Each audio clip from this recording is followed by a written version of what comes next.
안녕하세요. 윤진필 교수입니다. 오늘은 동남아시아에 관한 얘기, 동남아 지역에 관한 얘기로 들어가기에 앞서서 좀 지리에 대한, 세계 지리에 대한 얘기부터 좀 시작을 하도록 하겠습니다.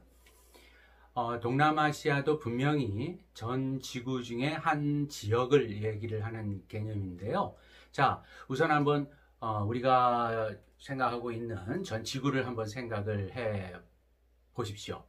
우리 지구는 흔히들 5대양 6대주로 이루어져 있다, 이렇게들 많이 얘기하지 않습니까? 예, 그러니까 지리적으로 봤을 적에 5개의 큰 대양, 해양이 있고, 바다가 있고요.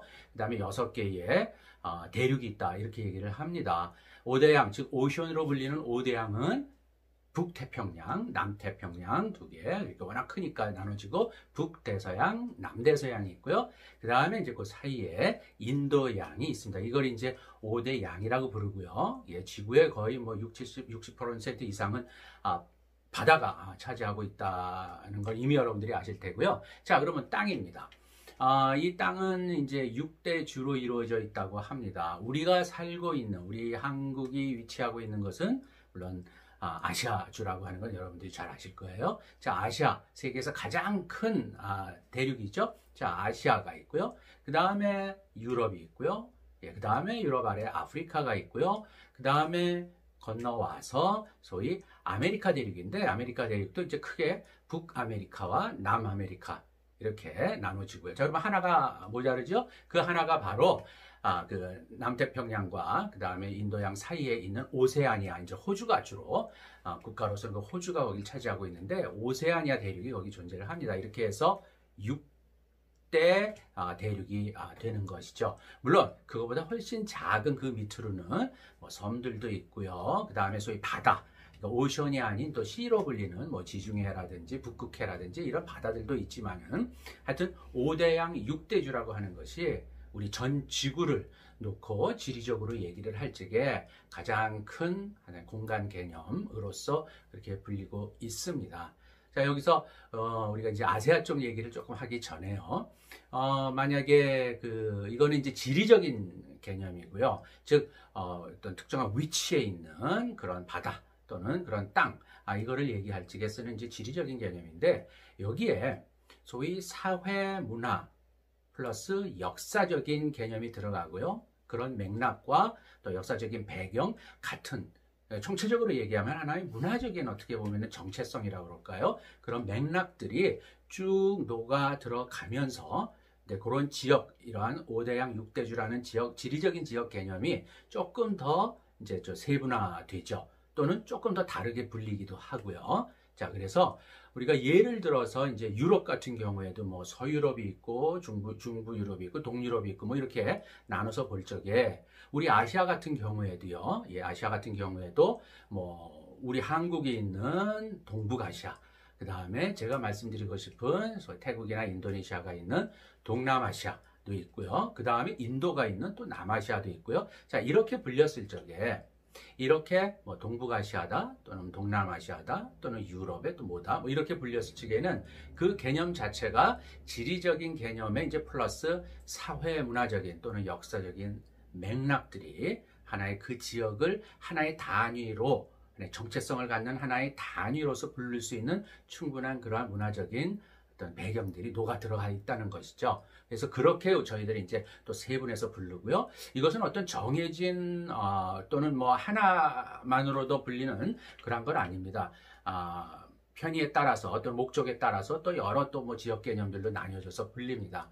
자, 그래서 지역이라고 하는 걸 좀 말씀드리고 싶습니다. 영어로는 물론 area라고도 하고요, 또는 region이라고 하는데, 지역은 이런 6대 주 속에 또 그 하위 개념들로서 여러 가지 에리아들로 나뉠 수가 있는데, 이거는 물론 어떤 지역적인 지리적인 특징을 배경으로 하되 그 지역이 가지고 있는 어떤 사회문화적, 역사적 맥락들이 포함돼서 나타난 하나의 정체성을 갖는, 그 지역을 그렇게 부를 만한 충분한 어떤 정체성을 가지고 있을 때 저희들은 그거를 하나의 지역 단위로다가 부르고, 또 그것을 연구도 하고, 또 그것을 다른 지역과 비교를 하면서 그렇게 여러 가지 차이점이나 이런 것도 찾아내서 또 연구들을 합니다. 그래서 이런 것들을 이제 소위 지역 연구를 한다, 에어리아 스타디를 한다, 이런 말을 합니다. 그래서 저 같은 경우에는 이제 동남아시아 지역을 에리아 스타디 필드로서 그렇게 연구를 하는 학자이고요.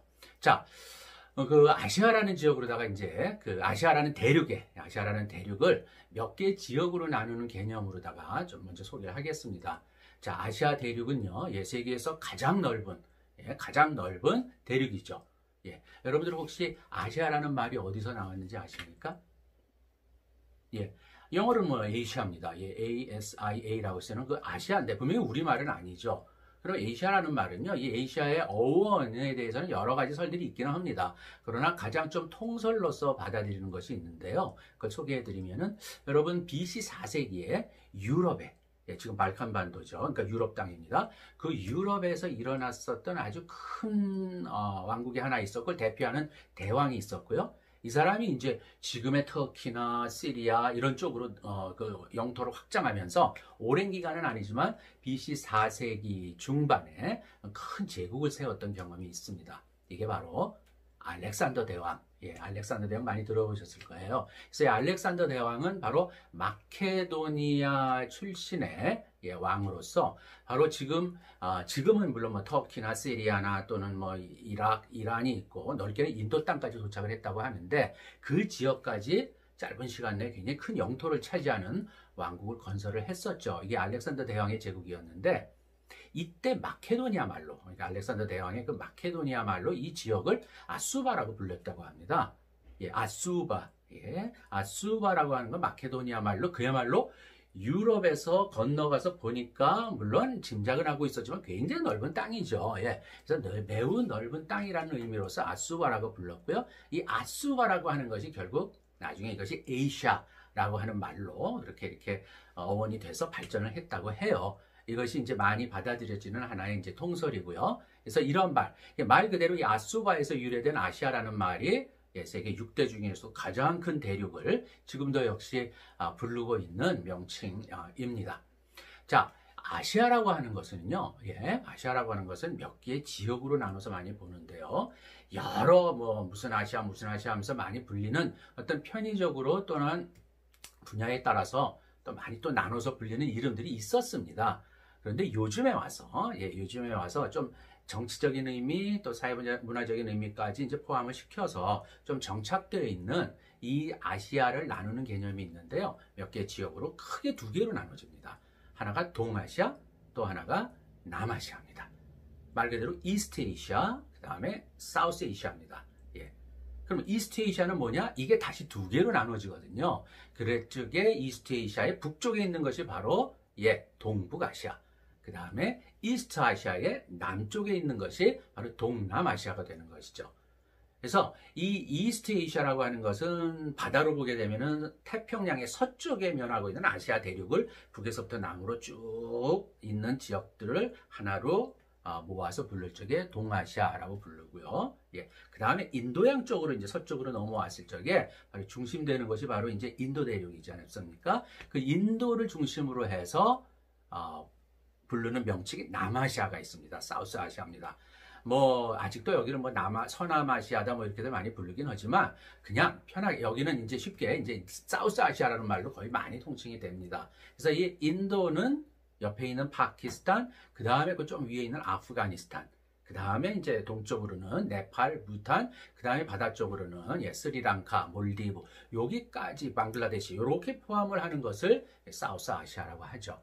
이 사우스 아시아의 바로 서쪽으로 이제 가게 되면 그것이 바로 이란이거든요. 그래서 이란서부터 시작돼서 이제 그 시리아라든지 이라크라든지 그다음에 이스라엘도 포함을 해서 소위 이쪽 지역을 요즘 얘기하는 소위 더 미들 이스트 중동이라고 부르는 것입니다. 그러니까 중동은 이란서부터 시작해서 이라크, 그다음에 시리아, 요르단, 그다음에 이스라엘 이런 지역을 이제 중동이라고 더 미들 이스트라고 이렇게 통칭을 합니다. 그래서 아시아라고 하는 겁니다. 더 미들 이스트도 사실은 넓게 보면 이게 아시아의 한 부분인데요. 아시아는 그냥 인도를 중심으로 보고 있는 사우스 아시아, 그 다음에 우리나라가 있고, 물론 옆에 중국이 있고, 일본이 이건 동북아시아, 그 다음에 제가 이제 말씀드리고자 하는 동남아시아, 인도네시아나 태국이 들어가 있는 동남아시아까지 포함을 한 요 동북아시아와 동남아시아, 요걸 합쳐서 이스트 아시아, 동아시아로 그렇게 통칭을 합니다. 이거는 동북아시아와 동남아시아가 물론 지리적으로도 서태평양 쪽에 있는 아시아의 북에서부터 남으로의 지역을 통칭을 하는 지리적인 개념이지만 나름대로 동부아시아는 동북아시아적인 어떤 문화적인 특징, 동남아시아는 이 동남아시아라는 것을 하나의 카테고리로 묶을 수 있는 지역으로서의 특징을 가지고 있거든요. 그러면서 동시에 동북아와 동남아시아는 또 굉장히 가까운 여러 가지 또 연결되어 있는 맥락들이 많습니다. 그래서 이거를 그냥 이스트 에이시아라고 이렇게 또 묶어서 부른다고 하는 것이죠. 그러면 약간 구별하면서 인도가 있는 남아시아 지역을 이제 동아시아와 함께 아시아를 대표하는 두 개의 큰 지역이라고 이렇게 통칭해서 사용을 합니다.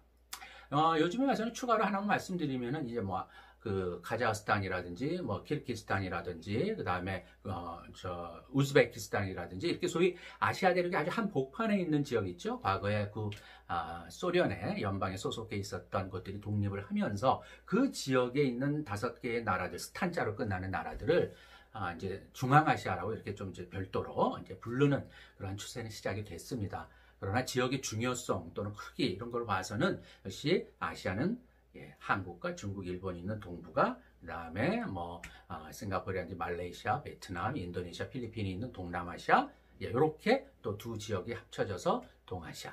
그 다음에 서쪽으로는 인도와 파키스탄, 방글라데시가 있는 남아시아, 사우스아시아. 이렇게 부르는 것이 아시아라는 대륙을 하나의 지역으로 나눠서 부를 적에 가장 많이 사용하는 그런 지역 개념이라고 할 수가 있습니다. 여기까지 말씀을 드리고요.